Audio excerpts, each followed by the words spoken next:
রাজধানীতে অনুষ্ঠিত হলো ত্রিপুরা গ্রামীণ ব্যাংক কর্মচারী সমিতি এবং ত্রিপুরা গ্রামীণ ব্যাংক অফিসার্স ইউনিয়নের চতুর্থ যৌথ রাজ্য দ্বিবার্ষিক সম্মেলন। সম্মেলনে উপস্থিত ছিলেন গ্রামীণ ব্যাংক অফিসার্স ইউনিয়নের শীর্ষ কর্মকর্তারা সহ দুই সংগঠনের বহু সদস্য ও প্রতিনিধিরা।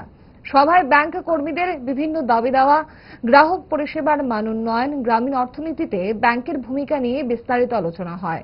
বক্তারা সংগঠনকে আরো শক্তিশালী করার আহ্বান জানান এবং আগামী দিনের কর্মসূচি গ্রহণ করা হয়।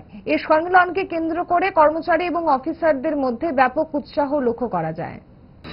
मैं त्रिपुरा में आने का पहली बार मुझे अवसर प्राप्त हुआ, क्योंकि नेशनल लेवल पे फरवरी 2025 को हमारी जो यूनियन है उसने एक बहुत बड़ा डिसीजन लिया, जिसमें युवाओं को राष्ट्रीय स्तर पर लीड करने का एक अवसर दिया, जो कि अभी पूरी बैंकिंग इंडस्ट्री में किसी भी बैंक ने आज तक अभी तक यानी रिटायरमेंट के बाद भी कुर्सी नहीं छोड़ी जा रही है। अभी लेटेस्ट बेंगलुरु में AIBA, जो कि बैंकिंग इंडस्ट्री की सबसे बड़ी क्लरिकल यूनियन है, उनके जो लीडर है 8 ईयर उनकी वो एज हो गई है। उसके बाद भी वहाँ इस बार उम्मीद लगाई जा रही थी कि नेतृत्व परिवर्तन होगा, लेकिन ऐसा हुआ नहीं।